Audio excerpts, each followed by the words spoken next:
Naranasan nyo na bang malunod? Ako, naranasan ko na. At alam nyo ba kung saan? Walang iba kundi sa beach. Grabe, kahit anong galing mo lumangoy dyan, kung hindi ka familiar sa galawan ng alon, talagang malulunod ka dyan. Potek, akala ko, kaya ko. Yabang ko pa nun, sinasabi ko pang, pupunta ako sa malayo. Kakalabanin ko ang mga alon na yan. Wala yan sa lakas ng muscles ko. Nung una, kayang-kaya ko pa. Nakakalusot pa ako sa mga alon. Pero nung dire-diretso na yung pagdating ng alon, wala na, napagod na ako. After ko makalusot sa isang alon, dumating agad din isa. Pagka ganon, hindi ka kaagad makaka-ready or makakakuha ng hangin.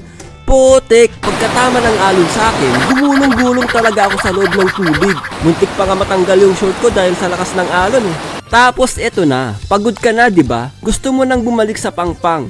Hindi ka basta-basta makakabalik sa pangpang kasi hihilain ka ng alon pabalik.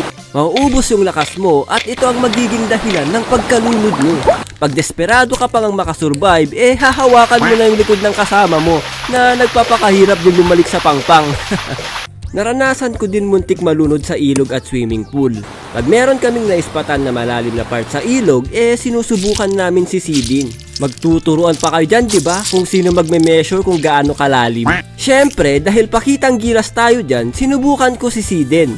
Pagkasisid ko, okay naman, kayang-kaya. Pero nung paahon na, muntik na ako malunod. Kasi, nauubusan na pala ako ng hangin. Ay, mahinang nila lang. May mga nakakasama din kami na muntik na sila malunod. Nung time na yon, may pinuntahan kaming magandang spot na paglangoyan.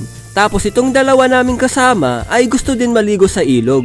Ang problema, hindi sila marunong lumangoy.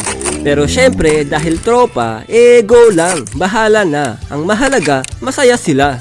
Ang nakakatawa, nung andun na kami sa ilog, etong dalawa nagpaayabangan. Kung hindi ako nagkakamali, ito yung mga narinig ko sa kanila.